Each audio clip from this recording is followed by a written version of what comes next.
Where and what was the name of the very first Oxford house that you got voted into? The very first and only Oxford house I ever lived in and was voted into was Valorian House in Newark, Delaware.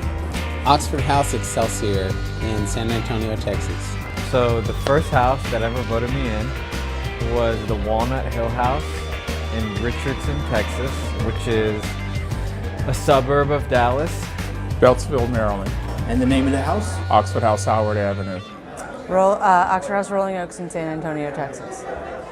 So I went and interviewed when I was still in active addiction, and it was out of the manager, the state outreach worker lived in that house, and she was actually a friend of mine from my childhood. I knew her a long time. I knew she worked in the recovery industry. I didn't know what Oxford House was, but I had actually reached out to her just in help of getting clean. And so she said, come to my house. We will interview you, and even knowing that they were not going to accept me, but they were going to bring me in, show me what life could be like in the house, and then they offered me suggestions of how to get clean and then come back later. So it was really cool because they didn't have to do any of that. They could have just said, no, why would we waste our time, you know? Did you get 80% or was it like unanimous?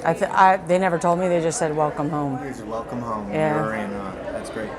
So honestly, I was in jail, and I have a really good friend who lives in your state, as a matter of fact. And while I was in jail, he talked to the guys at the house to find out if they'd be willing to couch me when I got out of jail.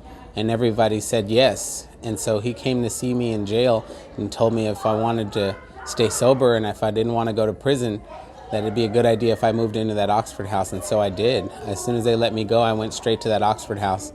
And they interviewed me like a day or two later, and everybody voted yes. I had shared earlier today that I had interviewed for 2 previous houses where I knew I had aced both of the interviews. And as it would be, I didn't I aced it, but they didn't say that I aced it, right? So I wasn't accepted at either one. I went to this third house. There was a brand new house that was opening. It had 7 vacancies. They held 8 residents.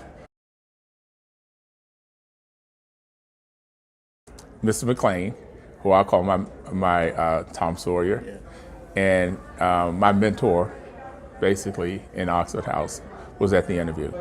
And him and the 2 other house members all said yes.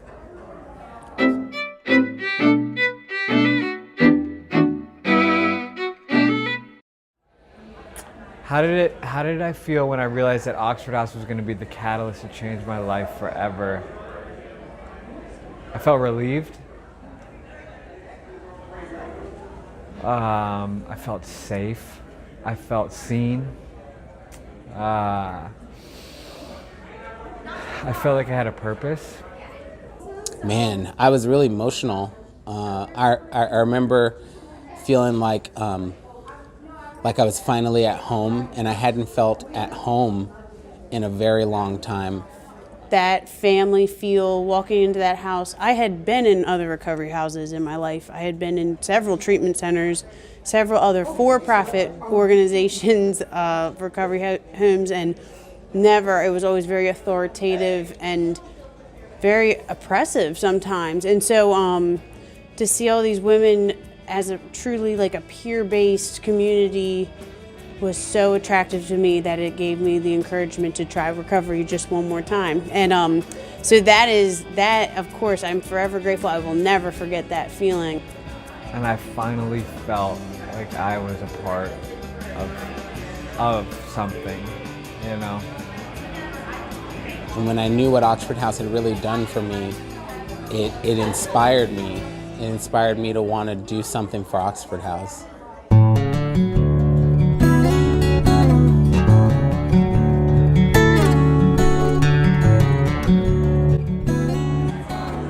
What would I say to a newcomer or somebody that's been around for a while who's contemplating getting in a service position, but they're just not ready? Or they feel like they're not ready? Don't say no. Don't say no. Just say yes from the beginning. And I'll tell you why that's my answer. The first service position I was offered was to be the treasurer of my Oxford house, and I said no.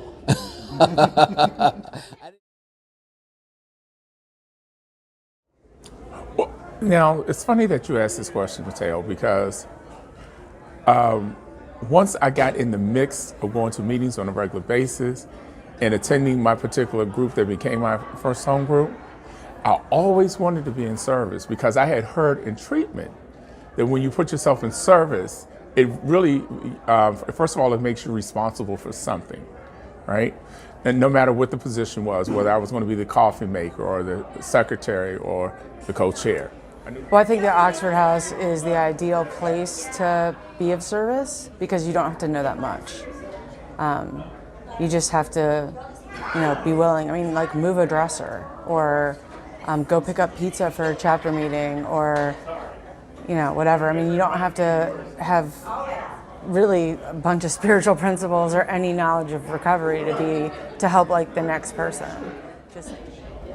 There has been a lot of things in and out of Oxford House in my life, in my journey, that I jumped into, not thinking I was ever that I was necessarily ready for, but we learn as we go, and it's like. I didn't know that I couldn't say no, but I said no. So the one big thing too is get involved because it's suggested, and if you really hate it that much, you can always not go the next time. But most of the time, people get involved and they never look back. So I'll be coming up on 19 years on March 18th. I started my first service position my first month in the group. And I'm still in service today. And they kept encouraging me to do it, and I was like, no, I don't think you guys want me to be your treasurer. And then I tried to pull a trump card and said, well, let me talk to my sponsor about it. And they said, okay, talk to your sponsor and get back to me. Most of the people in the house knew my sponsor. And I came back and my sponsor told me that I don't get to say no to service today and that I also don't get to run from the things I'm afraid of today. So I said yes to being the treasurer of the house. And then I was Tom Sawyered first by Matthew Duncan. He roped me into being the fundraising chair. I'd been living in an Oxford house for a month and a half, maybe 2 months. And they had just taken me to the World Convention, which lit a fire under me, man. And when I came back, they voted me the fundraising chair, and it was off to the races I went, man, in service. Yeah, so I can see myself 5 years ago.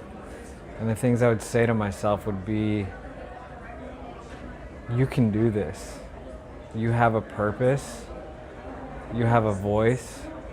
Don't be nervous. Use it, right? You have no idea how much power is inside of you. You have no idea. And taking this position, you're going to start to realize what you're truly made of, what you're truly capable of. But you'll never know until you push yourself. You'll never know until you get uncomfortable, right? These are lessons that are learned and growth that is had through getting uncomfortable, trying new things, and getting out of yourself.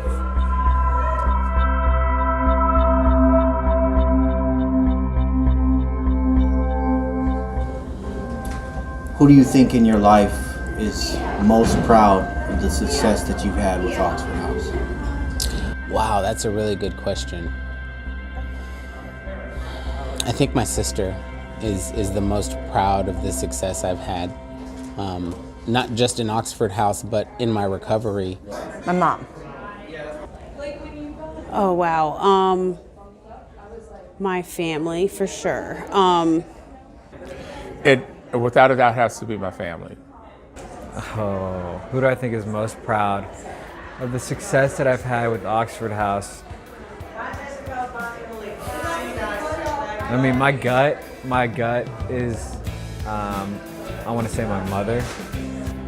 Like recovery and Oxford House taught me to be like that I'm not the most important person on the planet and that it doesn't all revolve around me. And so, you know, my mom got the daughter she always wanted. So I know that, you know,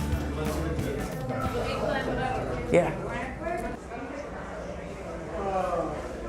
I know how much I mean to her, and I know how proud she is of me. So I would say my mom.